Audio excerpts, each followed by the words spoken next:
Once upon a time, there was a mascot for a thriving company who was one of gaming's most recognizable icons. It used to be that Sonic the Hedgehog was everywhere, but it seems like the fall of Sega in the early 2000s spelled the beginning of the end for the Speedster. A new style and direction didn't help, and a slew of poorly received games have tarnished his once untouchable brand. Sega is trying to merge the old with the new in Sonic Generations. The end result is a game that finally rekindles what Sonic was all about, and delivers his best game in over a decade. That might be a good place to check out. I'll be back soon. So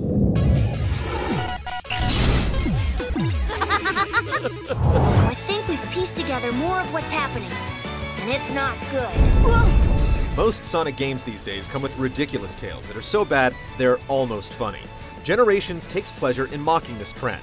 By the will of some mysterious force, two generations of Sonics are thrown together into a dimensional void where the very fabric of time and space are threatened. I can't believe there's two of me. There's no shortage of fan service here, but the reactions Sonic makes to each new development or character reveal serve as a humorous reflection on the direction the series has taken in the last decade. No stranger than rescuing genies in magic books or saving aliens in an interstellar amusement park. This newfound sense of humor only draws you further into the experience.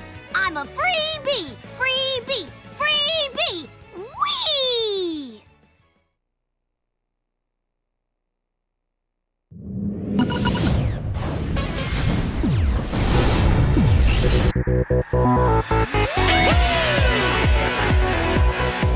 Generations try something new, and it pays off handsomely for the Hedgehog. Sega mixes the classic 2D Sonic with his modern iterations in an attempt to provide the best of both worlds. Rather than giving you an annoying hub world with boring activities or sticking to old-fashioned automatic level advancement, Generations provides you with a virtual playground filled with plenty of side attractions. Though you still need to progress in a linear fashion to advance to new levels, the structure affords you more variety if you wish to break off from the main objectives. We're traveling through time and space! Each of the 9 levels is based on zones from previous games, which are then broken down into 2 acts. The first act renders the level in classic Sonic fashion with 2D side-scrolling mechanics, while the second takes you through the same environment from a 3D perspective. One of the biggest highlights of the game is seeing what a classic stage like Green Hill would be like if done in the modern Sonic style, or vice versa with something like City Escape. Is it me, or is that place we were just in awfully familiar? You're left wanting more after you blaze through the main levels, and Generations certainly could have squeezed in a few more zones. Instead, you'll have to shell out a few more bucks for the upcoming DLC. In addition to the main zones, there are a variety of challenge courses that gradually unlock as you progress. Set within parts of existing levels, they'll put your skills to the test with a variety of conditions like racing against your doppelganger or enlisting the aid of Sonic's crew to help reach the goal. While it's mandatory to complete a few of these objectives to progress, you're given a wide variety to select from, so if you don't like a certain challenge, there's always something else.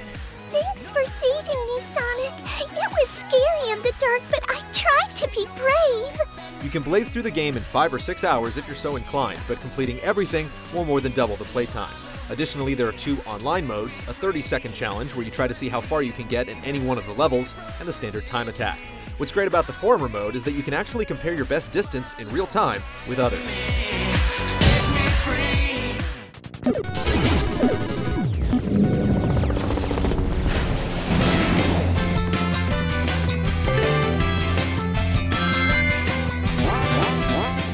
One of our biggest complaints with Sonic Colors involved the unresponsive nature of the controls and the haphazard level design.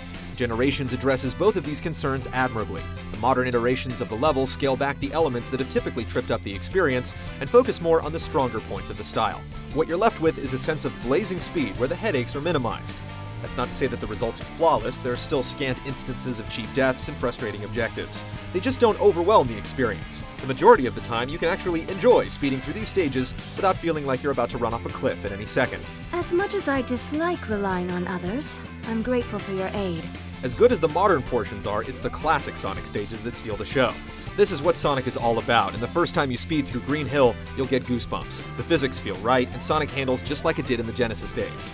There's also a better sense of speed, with Sonic sometimes flying so fast, he's virtually off the screen.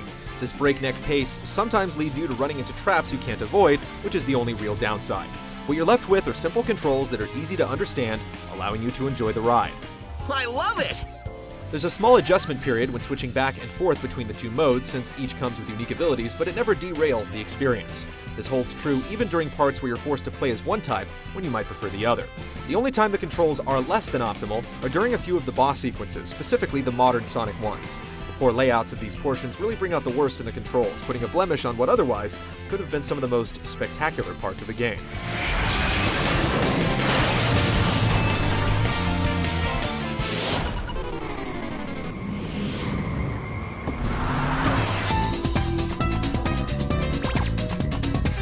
Generations does a fantastic job of capturing the sense of speed you associate with Sonic. The completely remade levels are some of the best looking in the series, even though they're going off existing templates. This place is giving me deja vu all over again. Fans of Sonic Colors will be happy to see Planet Wisp rendered in HD, which is easily the best looking environment in the game. On the flip side, when the action slows down, it's easy to notice a few questionable textures, and the CG sequences are replete with technical flaws. The game's audio work easily matches the visual fidelity. Cool little details abound. When Sonic uses his boost ability, the music will distort. When he goes underwater, its sound will muffle.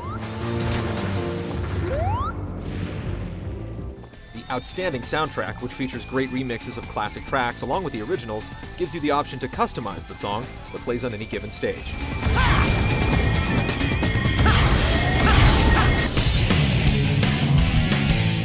Sega finally appears to have learned from its mistakes. Sonic Generations' thoughtful mishmash of the Hedgehog's distinct incarnations delivers the best of both worlds. Though it's a bit on the short side, the fundamentals are undeniably well executed. Sonic hasn't been this good in years. Surprise! Aw, you guys.